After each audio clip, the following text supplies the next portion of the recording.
Hello, welcome to my art studio bedroom.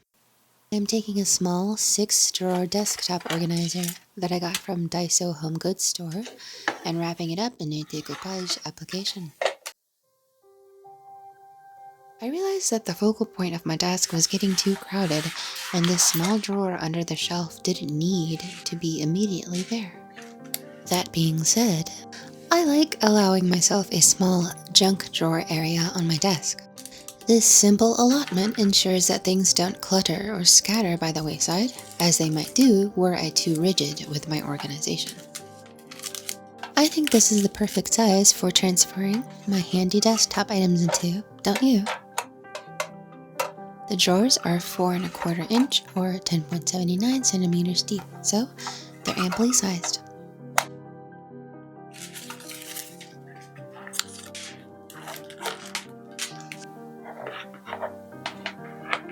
It feels good taking inventory of items, deciding what you don't need, and cleanly categorizing the rest.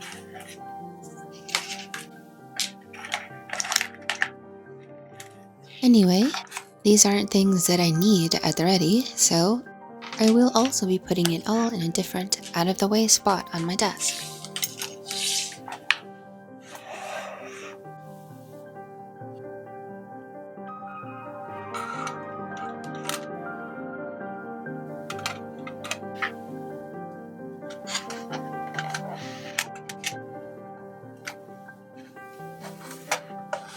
Thank you for gently holding my belongings. I will see you again, refreshed after a long sleep. Okay, now everything fits as planned. Let's carry on with the wrapping.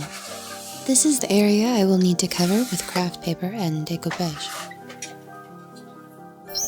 I picked out a couple of pretty sets of vintage-inspired craft paper, a cream-colored set, and a green-colored set.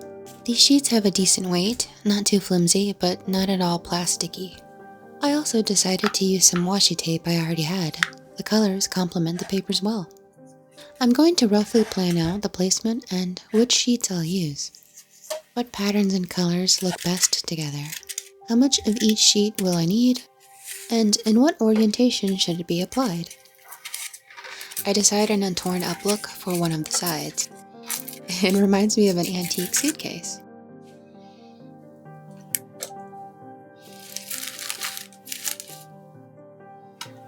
If you know me and my creative style, you know I like things slightly distressed.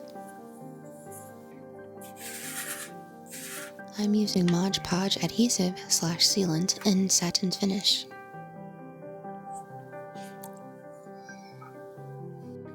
And I use washi tape as a border for the edges. This medium is a smidge tricky to work with my first time. I did choose an ambitious little project. It's best to smooth out the sheets as flat, even, and flushed as possible. I score the paper where it will need to be cut. Some dexterity is crucial here. I have to work in layers thin enough not to oversaturate everything to the point of warping or seeping, but not so thin that they dry out too quickly.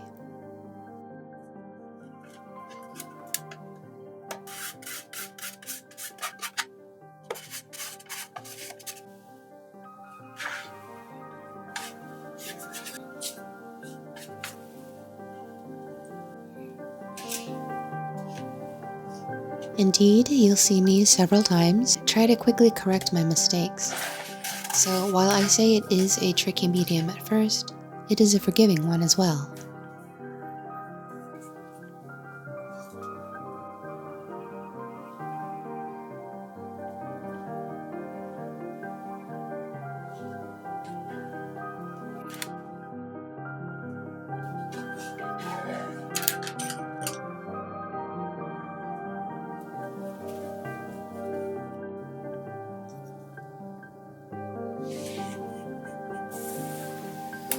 Here I am using more washi tape to tidy the edges.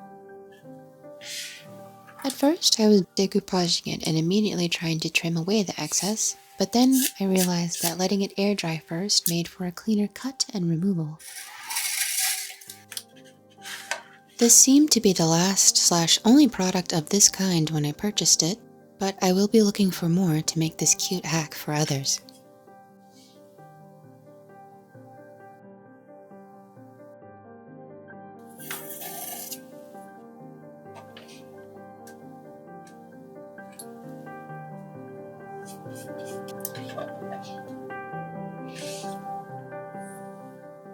There's something so intimately satisfying about conceptualizing a craft and it coming to fruition in your own hands. Even if it's not perfect, it only exists because of you. I could escape in projects for so long as a child. Being able to zone out for an hour or two to do this makes me feel like a kid again.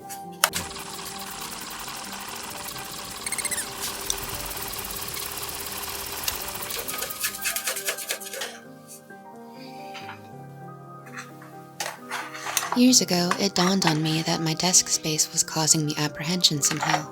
Of course, this affected my ability to create artwork happily. So, I've since been creating a comfortable space for nature to seep in through the cracks.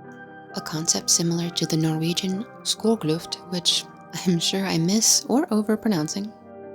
That said, please like and subscribe if you feel my vibe and want to see more nature-inspired creativity.